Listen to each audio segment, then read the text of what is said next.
Hello everyone, this is my homework for Lesson 6 for Paul McWhorter's Python AI for Everyone. Basically, the lesson was a discussion of opening the camera image faster, setting a particular height and width, and a frame per second, as well as the compression technology to be used. I chose an image width of 320 by 180, and with my computer monitor and graphics card I was able to get 5 rows, 6 columns.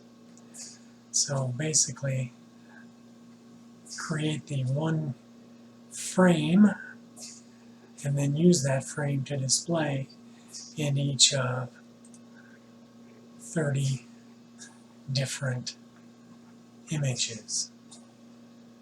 So I'll go ahead and run that now. You'll be able to see my lovely face.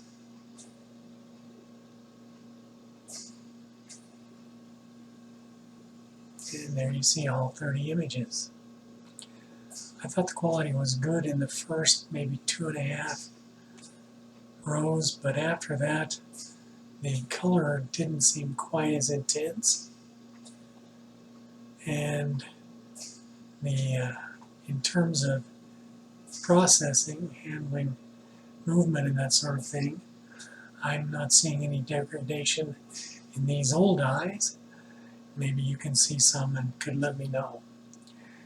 At any rate, I will go ahead and post this on my YouTube page, and I will also post a copy of the program. Have a great day.